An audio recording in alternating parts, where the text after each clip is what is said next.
Welcome to the Unapologetic MidLife Podcast, and thank you for coming back. And today we are here with a special guest, Dr. Gregory Loewen, DOFCCP. Welcome, Gregory. Thank you. Thank you for Great to being be here, here. Mindi. We're excited to have you. So let's hear a little bit about your stories. I started in this medical field as a pulmonary critical care doctor, and I've done that for a lot of years, maybe 30 or 40 years. And I used to be the head of the pulmonary department at Roswell, and I was working in the field of lung cancer primarily, and I enjoyed my work a lot, but I had another interest, and that was mental health. And in fact, I started my medical career by beginning a residency in psychiatry, and it was always kind of the road not taken. I finished my first year of psychiatry and then switched to internal medicine. And so I always thought about maybe returning to the field of mental health. And I would say probably about,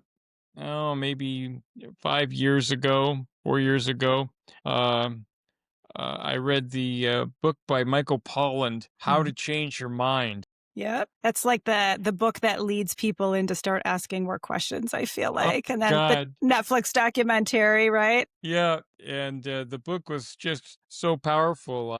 I read it again, and then there was a light bulb, and thought, I know what I want to do with the rest of my life. And so I enrolled in a fellowship in psychedelic medicine.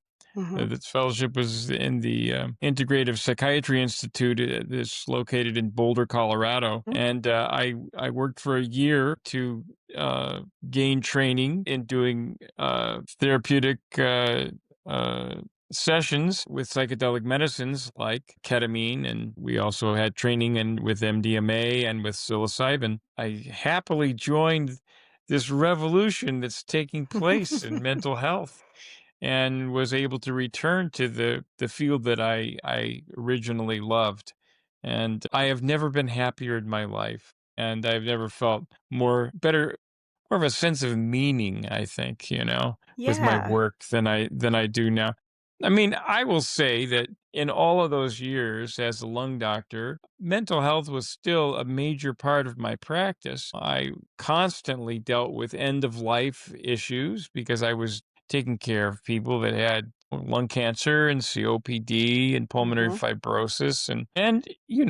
We also dealt a little bit with addiction medicine because there were many that were hooked on cigarettes, and that was kind of familiar territory for me. So I think that I had a lot of experience, let's say, taking care of counseling and interacting with people, much like what I do right now, and so in many ways it prepared me for my role that I'm getting to play. Yeah. I think of the world of cancer, right? And you're dealing with people, like you said, addiction. People are really sick. It prepares you, I feel like, for the unimaginable. And tying that into psychedelics, I mean, you're helping people potentially work through their own traumatic experiences, maybe addiction. Um, these medicines, they're not things that have just gotten onto the market, right? These are also things that have been around a really long time. But we're starting to see a shift in, I think, societal perspectives on maybe SSRIs are not everything, or maybe there is more to this. Psilocybin, MDMA, the benefits that come from this it's wild. Yeah, I agree that it's really striking. I think we're in the middle of a societal shift, and Like a revolution of thought and perspective. really, and in the field of mental health. And I think one of the backdrops that's really powerful that I relate to, and that I see for my own practice, is the relationship between trauma and you know the things that have been labeled as mental health diagnoses. So many things that we have struggled with, let's say, and that I have personally struggled with as a human being too, Mhm.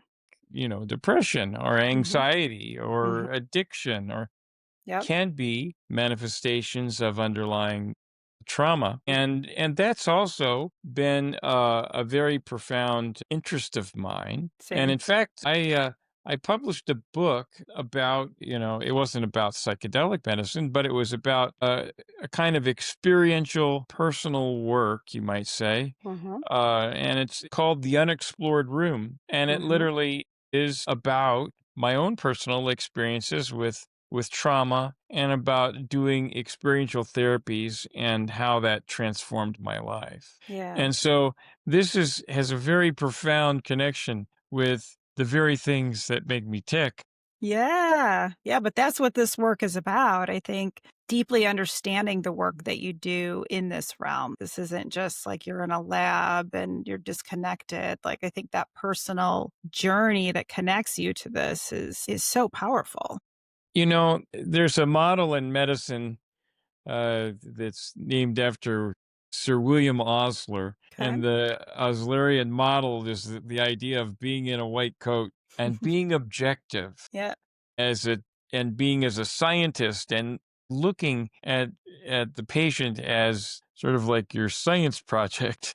Mhm. And that's basically what we're taught in Western medical school and what I was taught. Mhm.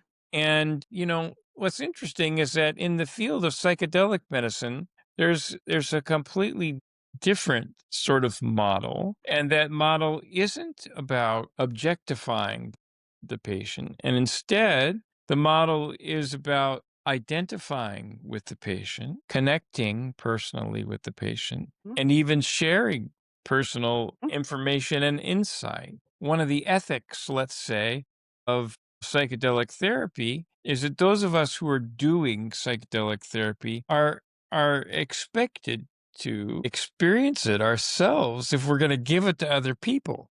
Now that's quite a bit different Oh yeah. than my work as a lung doctor. Yeah. I was never expected to try albuterol or Mhm. inhalers myself before I prescribe them for people, Yep. right? Yes. But this is a kind of, oftentimes I will tell patients, I'm part doctor and I'm part Sherpa, you know, and because my job is partly to be your guide, to support you as you Mhm. go do this journey and do this kind of work. And I think that's another paradigm that's shifted. So one of those Yeah. the paradigms is that those of us that do this kind of work, as you know, we have done it ourselves. So we draw on our own experiences as we help people go through this. And Yep. I think another really important point is that, in a lot of, let's say, medical treatment, Mhm. and certainly in mental health treatment, Mhm. the expectation is that you go to the doctor or you go to the nurse practitioner or whatever, the health professional, Mhm. and you tell them your problem, and then they give you a treatment, they give Mhm. you a drug, Yep. and the drug is used to treat you, and Yep. maybe you have side effects, or maybe you don't, maybe you can tolerate it, maybe it helps, maybe it doesn't, Yep. but you're going to that person and they're giving you something. Psychedelic therapy doesn't exactly work that way. Nope. Psychedelic therapy is like a form of personal work. And that was really what my book was about, The Unexplored Room. It's Mhm. about going inside Mm. and saying hello to this material that we're all carrying Yep. around, Yep. you know? Befriending It it. Yeah. So this is really not about me giving you something to That's not already fix your in you. problem. Right. It's about me, providing support for you to go inside and do a kind of personal work. Yeah. And That my personal job work is yeah, so my job important. is just to sit with you and to support you and, you know, to provide, to be a witness for your work, Mm. which, which can absolutely change the work, Yeah. I mean, and that's been my experience is that the people that have been there to support me to do this kind of work Mm. have really changed my life. Yeah. Do you mind sharing what some of your experiences have been. No, I don't. So I am I think one of the experiences that shaped my life from an early age was that I was adopted. My biological father was in the entertainment industry. Mhm, Was famous person in mhm, Los Angeles, and my biological mother was an editor at the television station mhm. where he worked, and they were each married to someone else. Okay, yep, And and the setting was 1957. very So different time. Oh, yeah. this is a time a long time ago Yep, when it was really deadly yep. for someone to be scandalized in an Mhm. extramarital affair. Oh, yeah, and a And public this person is at the that. thing that right, Yeah. it ruined careers and stuff. And Mhm. so they each had children of their own with their Families, yep. primary spouse. So when I came along, I was a scandal. Um and they talked about staying together, but they decided that it was best to not do that. And he provided her with some funds, and she left Los Angeles and moved to Washington, D.C. with my two other half siblings and kept me for about 9 months, Okay. and then decided that she might be able to reunite with her husband if she gave me up. And so I got voted off the island at an early age. Yeah. And I was adopted by two wonderful people. They were, teachers, Okay, college teachers, and, you know, quite conservative and religious, wonderful home. And okay. I came into a very supportive environment, and as an only child. And, you might think that, well, that's like an ideal ending, right? It's like, why would that be traumatic? I mean, in many respects, that's kind of the way my adoptive parents looked at it. Right, right. We've given you everything you could Yep. possibly need. What? They they didn't see that extra room. Right. They didn't see the unexplored room. Yep. And so I grew up and I went through school, I went through college and medical school, and Did was well for into, yourself. Yeah. starting into early training. I was in my residency, and I had developed a problem with addiction and alcoholism. Mhm. And it was something that was the struggle recurred. I've got treated for the first time when I was 24, and stayed sober for a year or two, and then relapsed again, and relapsed again, over and over 10-year period.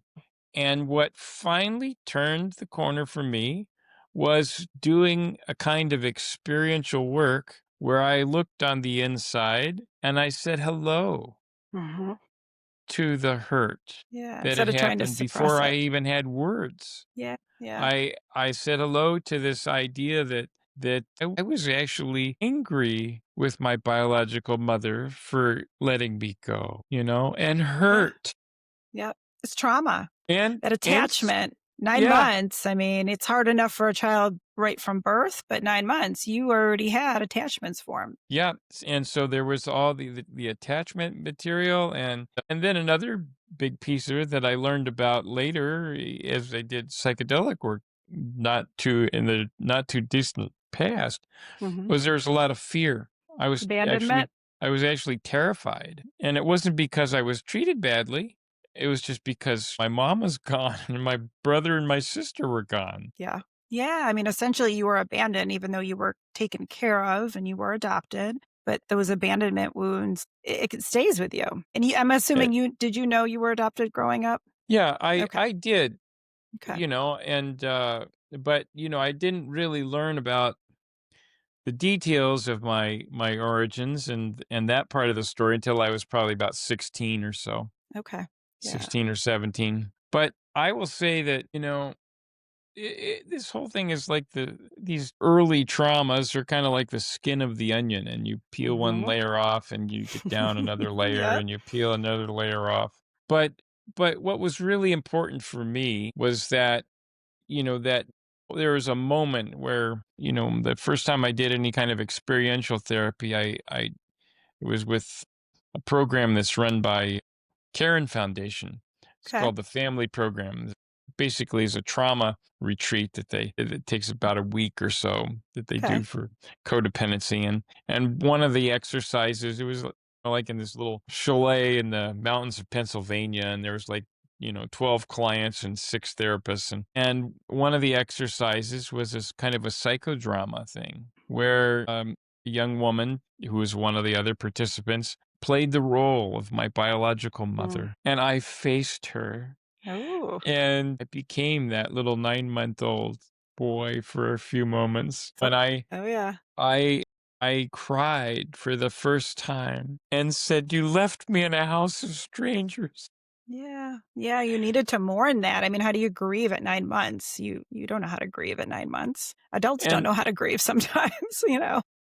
and when that and when that happened, in that moment, my head for the first time connected with my heart. It was like lightning Yeah. struck me. And after that happened, I never drank again. That was the moment that I Wow. really started to connect with my own interior. And Yeah. that's kind of what my book was about. And that moment of connecting with your interior is a moment that many people find when doing psychedelic medicine. Psychedelic Yep. medicine isn't the only way to do it, Yep. but it's a pathway that leads people into this profound kind of self-exploration, just Mhm. like it did for me, where they say, "Aha."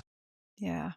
That moment of just things making sense, and I feel like that mind-body connection, so often people are trapped Yeah, in this thinking, or they're trapped in a feeling, but it's not that feeling, right? It's not that connection, interconnectedness between mind and body. And you being a doctor, I mean, our system is very much about if you're going to go past the ankle, you got to see this doctor. Oh, sorry, it's the heart. You got to see this doctor. Like it's very segregated and separated.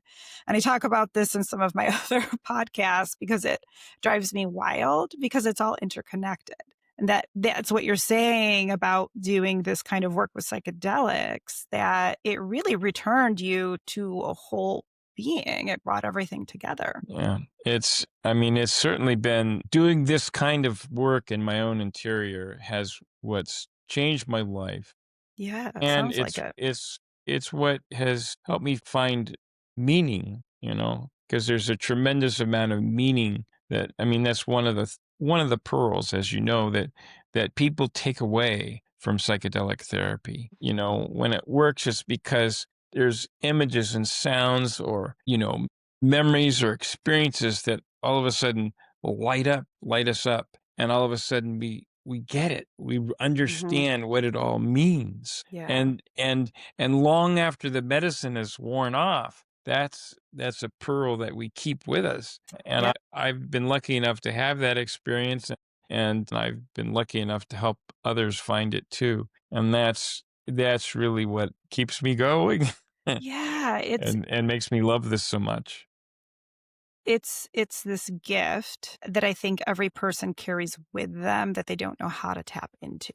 Like knowing yourself, and it's always so interesting when people come to me and I don't know what I want to do, or I don't know who I am, and it's like you're searching outside of yourself for those things, and you essentially have carried the key to that unexplored room the whole time. And I feel like psychedelics end up being a mechanism of helping you get back to that room and what's already within you. And I guess this ties into aspects of the universe too, right? Some people are very much, start to notice and feel that interconnectedness of nature. And so yes, within us, but when we're looking outside of us, what kind of started to fall into place in that realm? Because I feel like nature is a huge component of this healing process too. Yeah, it's deeply true. One of the things that I look to is that this process that we take people through when we do psychedelic sessions, it's really not new. This is Mm-mm. something that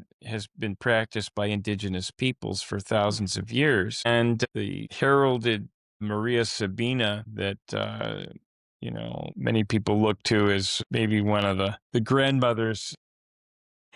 Maria Sabina, for those who haven't heard of her, she was a medicine woman, a healer Okay. in Oaxaca, Mexico, Okay. who Indigenous. indigenous, and who uh, basically came to light because of an article around 1957, I think, Okay. in Life magazine, um, that highlighted her and her work. Mhm. The words that that she's credited for why people would come to her to take psilocybin mushrooms to do a Mhm. journey in this kind of personal work that she did. Her words were to find the thing that's missing, to Mhm. find the thing that's been lost. And that resonates for me because I think that that's what I find when people do this kind of work is Yeah. we all find these missing pieces of ourselves. Mhm. And I guess that's part of what I think of when I think of the natural part of it, and certainly nature is a part of it. And one of the things that when I'm discussing a journey, you probably do this too. We are in parallel paths, Mhm. obviously, because Mhm. as a therapist, you're doing these sessions as well. But oftentimes, I'll tell patients to try to give yourself a spa day. Ooh. Once your session is over, Yep. go home. Don't talk to anyone. Don't turn on the television or the computer.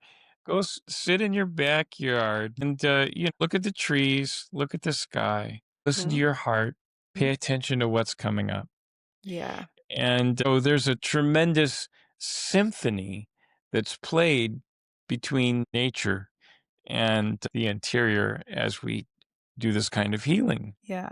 I think of nature, I mean, there's stuff on it, obviously, but nature's frequency is healing. But we in today's society and being such a rush, every second of the day is filled with work to get the kids and this and that. And it's like craziness all the time. And in a perfect world, a person should take like a week off after a psychedelic experience. But I know that can always happen. But to Yeah, give yourself a day to, at minimum, submerge yourself into nature, like you said, just sitting on the backyard. I've had people go for walks afterwards because you can walk, you can't drive afterwards, obviously, but, absolutely. uh, you know, really take it all in. And I've used this example before of noticing the trees on a street that I used to live on. I'd walked that street millions of times. And one day I just had noticed that all the trees were a different color. And I was in such awe of it because it was just something I was so familiar with, but had never noticed the details of. Yeah. How do you think these experiences have shaped your life in details? Like, what are things that you notice that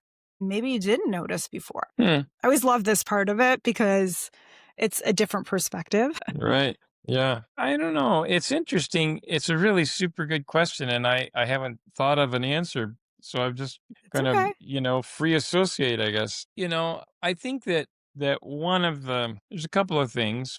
I think that one of the things that comes up for people when they do psychedelic work frequently echoes that notion of Maria Sabina that we find things that are lost. And a lot of times what we find is we find parts of Okay. ourselves that we really weren't aware of. And that's one of the things that has certainly happened to me when I was, in my training. Part of my training involved uh, psilocybin, and Experiential, right? yeah, Yep. and experiential, and so one of the things that happened to me was that during that experience, I had a very scary, scary thing where I was taken back to this. There was like this. I experienced this trash compactor, those things that crunch things up. Mhm. Yep. And there were like baby crib bars crunching Mm. up and Disney wallpaper crunching up and Disney toys crunching up. And as I did the integration afterwards and began to understand, What began was to it? Yeah. realize that what I was seeing was images that occurred to me when I was 9 months old, Mhm. sitting in a strange crib with strange Disney toys and Mhm. strange Disney wallpaper. And I came to realize that I was terrified. I wasn't because I wasn't receiving kindness, but Familiarity. I had lost everything that I knew. Yep. right? Yeah. And so that led me to say hello to that little 9-month-old part of me, right? Yep. The part you've been And carrying with you all these years. so that's a part that I've learned to treasure and say hello to and do things for that part of Nurture. me. Yeah. Nurture that part of me.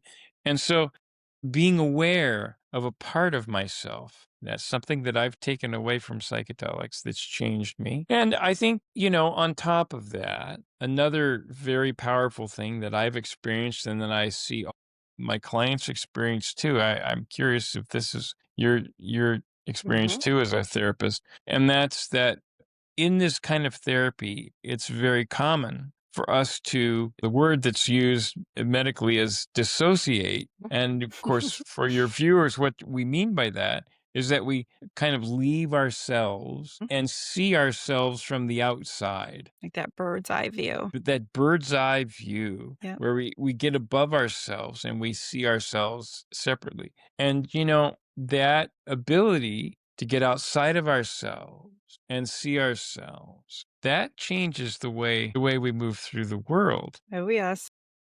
That action of getting outside of ourselves and seeing ourselves, it experienced meditators can do that, but it takes them 30 years. And it takes somebody about an hour when they do a ketamine session with us, Mhm. right? Yeah, so you're reducing that time. I don't know, not that you shouldn't meditate, not that you shouldn't do No, that, but no. if we can get a person there in an hour versus 30 years, I mean, the healing is that much closer, or that Right, journey for healing is beginning that much earlier. right. It's just a shortcut that, Yeah. shortcuts are good sometimes, Yep. Yeah. Shortcuts are not always bad. And so that skill of being able to get above myself and say hello to what's going on, Yep. that's another thing that I've gotten from doing psychedelic work and doing this kind of work in my own space that has changed the way I move through my life. Yeah. If I have emotions that come up right now these days, if that happens, I kind of like say, I'm getting a little triggered here, Yep. I Noticing it. I'm I'm embracing noticing it. instead of Yeah. being in it. Yep. My God, you can't believe you did that. Yeah. Yep. You can say, I'm feeling a little triggered right now. Yep. So Yeah. that quality of being able to get outside ourselves and see ourselves and notice those feelings and notice that's actually another, I think, gift of having done psychedelic work. And the one of my favorite illustrations comes from Mark Ruffalo Okay. in a movie called Thank You for Sharing. And he's in a 12-step recovery program, and he's Mhm. talking to one of his sponsees, and he's telling his sponsee that children are like emotions, and they're kind of like emotions are like children. They're kind of like they're like children that are sitting in the back seat, clamoring for attention. Yep. And he said, you you you don't want to let them drive, No. and you don't wanna lock them in the trunk either, Right, but they're impossible to ignore. but you have to pay attention to Yep, them. yep, And he's I think that that's an allusion yep, to this ability to get above our emotions and to say hello to them, and be aware of them without yep, letting them take over yep. and drive you off the road. Yeah, I think that ability to sit with the uncomfortable emotions is, I don't know if it's a superpower, but it certainly is, something that people can learn to get better at, and I think, as we get older, I mean, this is documented, this is not saying anything new, but we learn things early on, whether it's like how to hold back emotions or don't cry or don't, why are you angry or don't be angry or don't get upset, or there's so much conditioning from being a child, whether it's societal, whether it's cultural within a family, but we lose some of that openness to be vulnerable. We lose some of the ability to truly be what we're feeling, like, or be a part of what we're feeling, because we're taught to stuff it or shove it down, or, as a woman, you're acting crazy, or what's wrong with you, right? Like, and men, there's societal, pressures on you guys too. Men aren't supposed to feel, and, and it's, wildly ridiculous because we know that it's not true. You feel just like women do. Yeah, this work I think has been real powerful. I see men, I see women, particularly for men, though I think this work is really powerful in that it helps you guys to kind of get back in touch with parts of yourself that you were taught to suppress. And that's been really, really cool to see with people. I have obviously only done ketamine with people here because that's what's legal right now. But, you're trained with MDMA, psilocybin. I guess, do you mind sharing a little bit about the differences of those and what your thoughts are on as things hopefully eventually become legalized, especially in a medical standpoint? Sure. Well, I would say that, there's several, drugs that are presently being studied in a research way that have been identified by the FDA as what's called breakthrough agents, meaning that they have such extraordinary activity in human beings that the bar is lowered for these drugs to find their way to market. And those Yeah. drugs, surprisingly, are LSD, psilocybin, and MDMA. Ketamine is a drug that's already Mhm. available. Yep. It happens to be an anesthetic, but it has much, there's a lot of research that have documented its usefulness in mental health. Mhm. So these drugs, are different in terms of their activity and their structure and even their classification. They don't really fall in the same family But they're of considered chemicals. psychedelics, but obviously they're different They're considered makeups. psychedelic, but they're different Mhm. in structurally, and they Mhm. work on different neurotransmitter systems. Mhm. But what they all have in common is they all uh, alter consciousness. Mhm. So they create a an altered consciousness, and it turns out that we know a little bit more about what consciousness is these days. Mhm. There have been some interesting studies that have taken a look at what happens when we're conscious. There's a kind of an MRI. I don't know if you've ever heard of it. It's called the functional MRI. Mhm. And we have one your UB. Okay. Functional MRIs not only give you this profound picture of the anatomy of the brain or whatever, but it also gives you like a millisecond to millisecond picture of oxygen use. Okay. Which is So if you're interesting, yeah. yeah, How so if you're active. laying in a functional MRI, and the researcher says, "Okay, Greg, move your right index finger." If I do that, then a little spot in the motor cortex lights up. Okay. And if he says, "Move your right big toe," another spot in the motor That's strip interesting, lights up, yeah. right? And so they did a couple of studies back in 2011, 2012, where they had a couple dozen people where they were volunteers and they laid inside an MRI, and the scientists instructed them, don't move anything, don't think about it.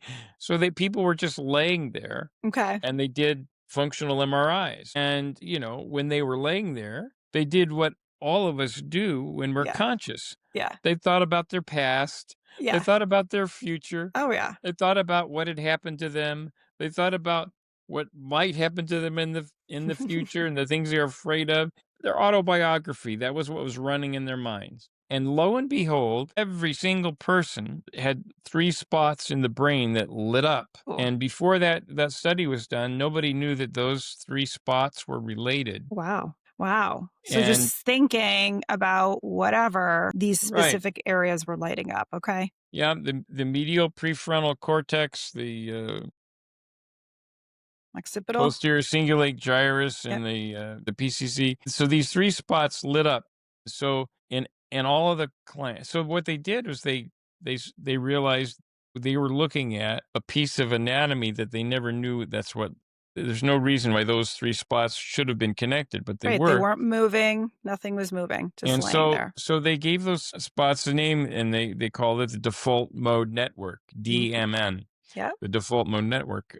And what these drugs that we're talking about, ketamine, psilocybins, MDMA, what they all have in common is, get this, they turn off the DMN for a variable period of time. For LSD, it's for 12 hours, psilocybin's 6 hours, MDMA maybe 8 hours, ketamine 1 hour. Okay. So But the the less. effect is the same in the sense that that part of ourselves that's talking to us all the time, that's giving us this narrative, That the voice in our autobiography, head. The yeah, voice the in our voice head. in our head that's Yep. telling us what we're supposed to do, it just quiets down. That's And in huge. that experience of quietness, it's possible to think new thoughts, to Oh, think of yeah. things in a different way. Oh, yeah.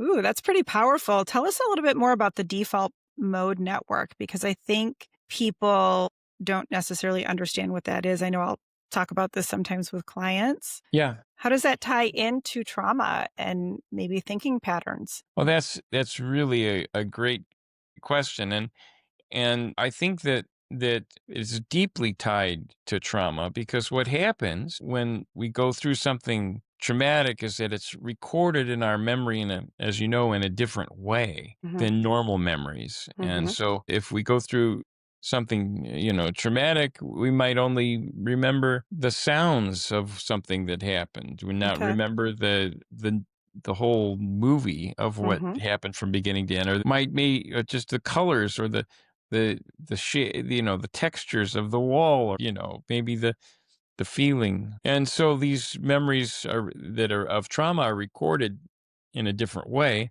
and they affect the default mode network because the part of the brain that is triggered, let's say, with anxiety and with fear, Hmm. that gets really revved up.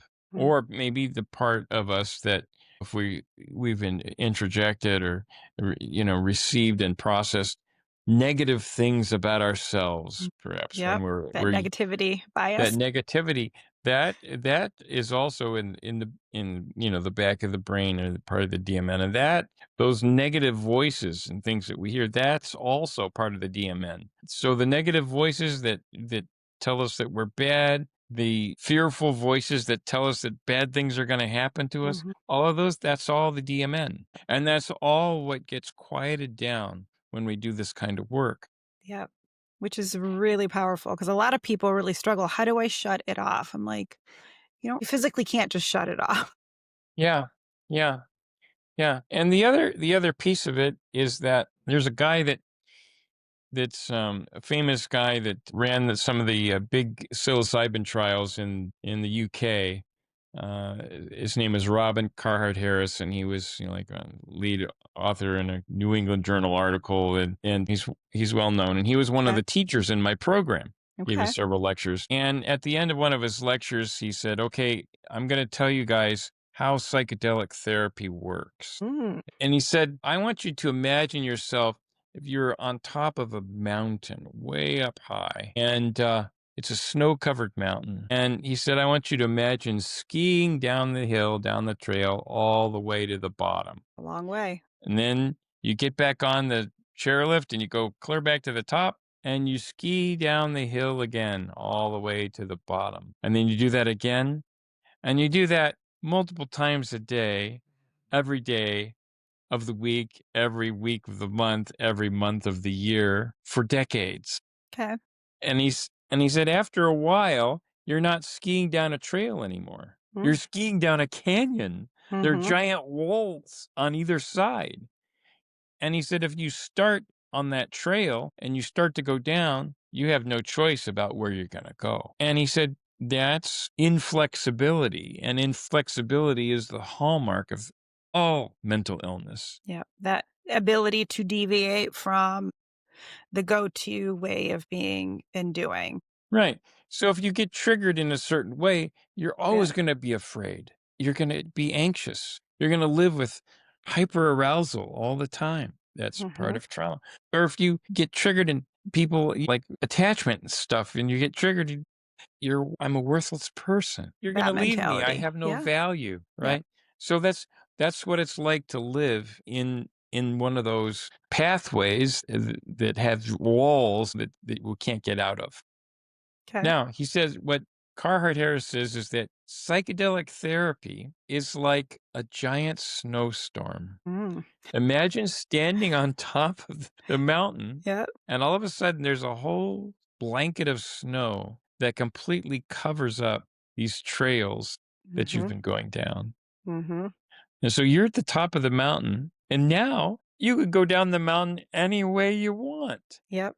You Yeah. don't have to go down the mountain the old way. Yeah. And then the little part that I usually add when I'm telling this story is that you're not only at the top of the mountain, you're at the top of the mountain with Mindy, who's an expert ski patrol, and she's been down the mountain, right? Those of us that Mhm. do this work, we've already been down the mountain. And so we can show you where we put our feet. Mhm. We can show you how we've found a new way down the mountain. Mhm.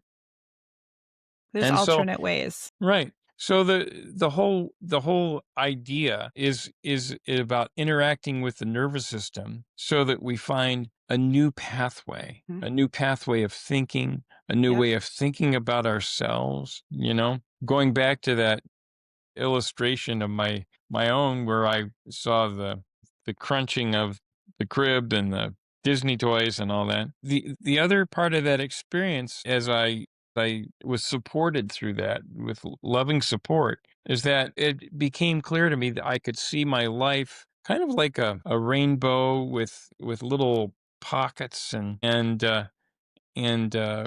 each pocket had been a place where I had been abandoned. And what turned over for me was that in one way I was abandoned, but in another way I got to be found.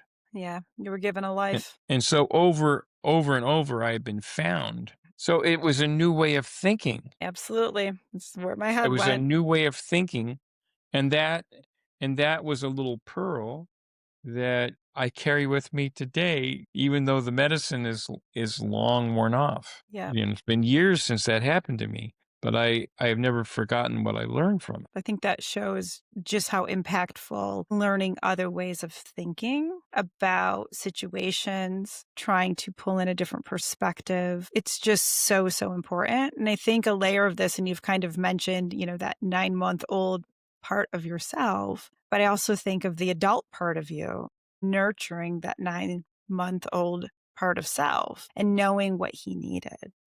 Yeah, And that gift through this work, you've been able to nurture him and help him see a different perspective and give him hope that, wow, this was okay, or certain aspects of my life were not so bad. It's that default mode network and that negativity bias isn't a neon sign any longer. Now there's this other way that is like, huh. It's like the light bulb going off. well, it's a form of healing, Absolutely. Yeah. and I think that just like if we go and get a laceration, and even though we might get stitches, the body, it's not the stitches that heal us up. The body Mhm. has the capacity of healing scars. Yep. And the mind also has the capacity of healing. And so my take on it is that turning off the default mode network for a period of time, maybe an hour, and allowing new ideas to generate, new Mhm. ways of thinking about ourselves, new ways of thinking about our interior,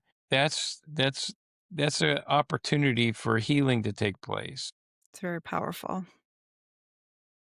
that can really change the way you move through your life. Yeah, I think that's what's so cool about this work is it's very different. Like, I do EMDR therapy, and I believe all those therapies are very helpful. I love doing EMDR with ketamine because it helps to open some of those doors and see how interconnected all of our stuff truly is in our life. Because some people are like, well, I don't want to go back to the early stuff. I just want to start with the stuff now. And I'm like, well, think of this as like a complex roadway. You have to start at a certain point and you see how interconnected it is, right? And it's really cool to do that work and see people have those moments, the integration, same thing, making sense of their experiences.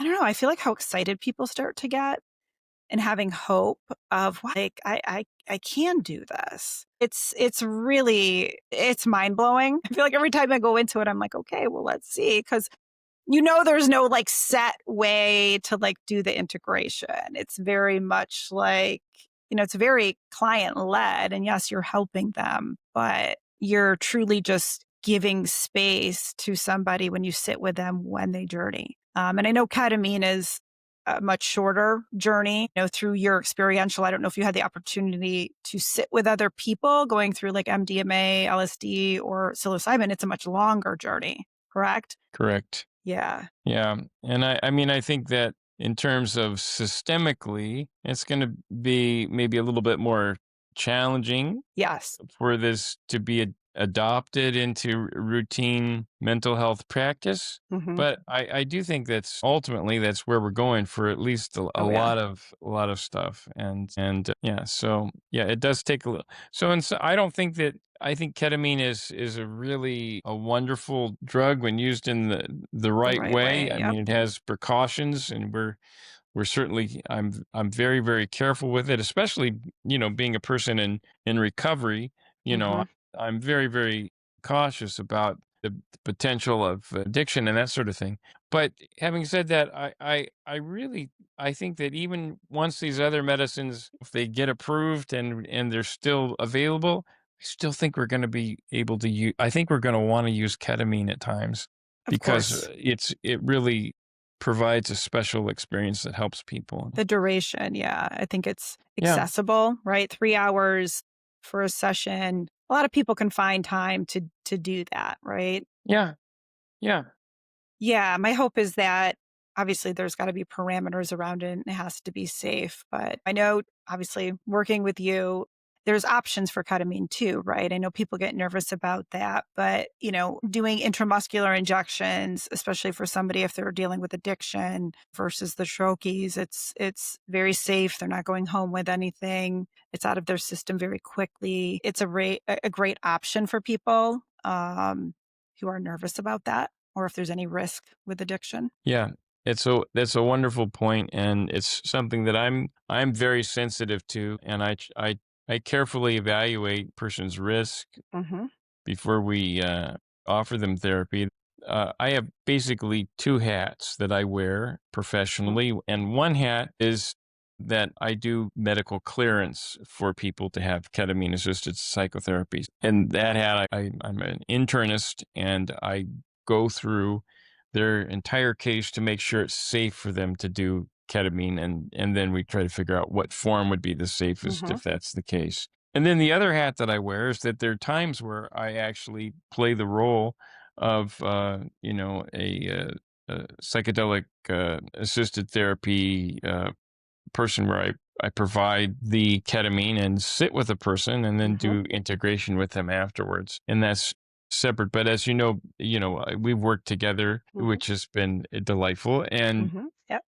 so I provide that medical support while I have another therapist that's, sitting with the client and working with them. So, Yeah, it's fun to be able to do the integration, I feel like, as the provider. I think about a lot of times too in other kind of medical dynamics, specifically, I guess, psychiatry. It's kind of like, okay, here's your medicine and you're on your way, where this is very different from that. Yes, you can be a prescriber, but you can also do the integration with them. yeah, it's an honor to be able to do it. And I think that, one of the biggest features of doing this kind of work is vulnerability. And, it helps if you're able to show your own vulnerability. I agree. If you're wanting a client to be vulnerable, it's like we're all on the same We're bus. all humans. Yep. We all have stuff. Nobody's getting We out of the all have world stuff. unscathed. Yeah. you know so it's I do everything in my power to make it safe for people Mhm. to do this kind of work. Yeah, it's pretty wonderful. It really is. I wanted to ask you about because I know you've got a couple things coming up on the horizon. You are part of the clinical trials going on at Roswell, correct? Yeah, I happen to be on the psychedelic science initiative committee at Roswell, and I work as an outside consultant. And there are multiple clinical trials that are in the making or about Mhm. ready to open. The one that'll probably open the first is expected to open in another month or so, Okay. and it's a trial sponsored by a company called Reunion, and it's a test of a drug that is a cousin of psilocybin. The generic name of the study drug is RE. Okay. Okay. And this drug has been tested for treating depression, postpartum depression, and has Mm. shown extraordinary promise. And the clinical trial that's coming up is looking at depression and adjustment reaction in people that have the diagnosis of cancer. And as I know that you know, Mhm. it's probably impossible to get cancer without having trauma. It's pretty impossible. I don't know somebody who's had cancer who doesn't struggle with that. Yeah. There's This is trauma in the huge. diagnosis, there's Mhm. trauma, The in the treatment, treatment. oh, yeah. There's always a cost that it comes with, right? And Right. whether it's chemo, whether it's surgery, it's hard. There's not an easy path. When you hear that C Yeah. word, a lot of people just like we talked about dissociation earlier. I mean, I have that second set of ears ready, but Yeah. yeah. Yeah, I wish that this stuff would have been around when I went through my cancer treatments. This would have been Yeah. Yeah. quite amazing. Yeah. Well, long after the cancer's gone, you can be left with the effects of the Yeah. trauma. Yep. And so I'm excited about this trial, and I'll be Yes. one of the monitors for it, and be working with our partner Jenna Mhm. Witkowski, who's also one of the monitors, and Sarah It's Brothwell too, I think. Oh, she's doing too awesome. Yeah. No, it's great. It's exciting to have this local, right? A lot of people will reach out to me and ask, where can I do this? Where can I go? And obviously some states things are legal and there's options, but to have Yeah, something local here in Western New York it's gold mine. It's gold. So I am really excited about this. and me too. Put a link for the clinical trial in the show description so Okay. people can have access to that. I'm also going to put a link to your website. So if people have Oh, thank questions you. or interested in treatment, yes, I'm going to have them reach out to you. I feel like this is going to be so helpful for so many people. And it isn't there clinical trials for other disorders too? Because I feel like MS was one, ALS. Yes. There's a couple So, different. yeah, that's right. This trial is also not only open for people with cancer, but also people with a diagnosis of multiple sclerosis and amyotrophic lateral sclerosis or ALS and Parkinson's disease. Awesome. Yeah. 3, Yeah. no, 4 horribly horrific Yeah. things to go through. And the trial will be open to those diagnoses as well, even though it's at Roswell. Okay. Yeah. I'm hoping that this opens the door for more stuff. My hope is that these things go well and there's good results. I feel like just knowing what's already out there with some of this stuff, it's been very positive. Yeah. I know Jenna already mentioned a new Netflix documentary. I have not watched it yet. It's on my to-do list about Navy SEAL veterans and their work with Ibogaine. psychedelics. Yeah, yeah. Yeah. And, again, thinking of these guys being the toughest of the tough and still needing help. I think that also Yeah. puts it in perspective. I think of myself as a peasant in the world, of just a normal person. And I went through things. So when you think of some of these people who do things I know I could never do ever in my lifetime, Yeah. and them being willing to ask for help and being open to that, I think that is huge. We need more of it. Yeah. You also have a training coming up. I also wanted to mention that. Yeah. Thank you for that. You're welcome. Yeah, Jenna and I are providing an online training in February, I think like February 26, 27, maybe. I Okay. might have to correct myself, but I think I have I have the flyer, so I'll make sure I link okay. that as well. So Yeah. And this is training for therapists who wish to adapt ketamine assisted psychotherapy or CAP into their practice. awesome. And so it's a kind of a gateway to be introduced to how it works and what it is that we do. And our plans are to follow that up with an experiential training there at our site in Amherst.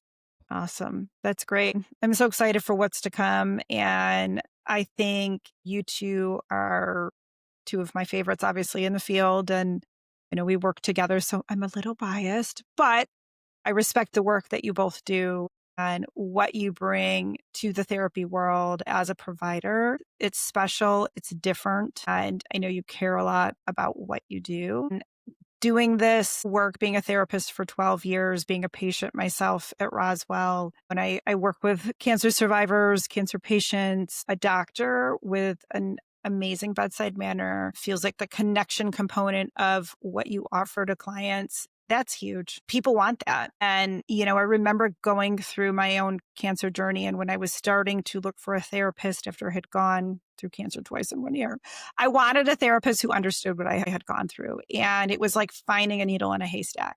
I did end up working with some wonderful people, but, I put my story out there in hopes that it resonates with somebody that is looking for that treatment that I was looking for. And I mentioned this a little bit when I had Jenna on, COVID has kind of changed that a little bit for us. We are allowed to be people. We are allowed to have stories too. And it's acceptable in the right dynamic to share things with people in the therapy realm to help facilitate therapy, to help facilitate healing, connection. And people want that. They really want that. And I always go back to a story of a woman early on in my field. I was interviewing for a job and she had wanted to know how many people knew I had cancer. And I'm like, well, my face is hanging on a billboard at the Ride for Roswell. So anybody who's involved in that might be seeing me. And I was active in stuff with Roswell at the time as well. And I wasn't ashamed of it. I think owning your story and your experiences, and if you can harness it in a way that helps people, there's so much power in that. So you being open as a provider and sharing your story and what got you to this place is everything. And I just want to funnel people your way because I know you really care. And it's Thank great you so to much for that. know you and to be able to work with you. And it's just awesome. Well, it's definitely been an honor to work with you, and I have never been happier in my life. You're where you're This is supposed to be. I do I must feel that be. I must be.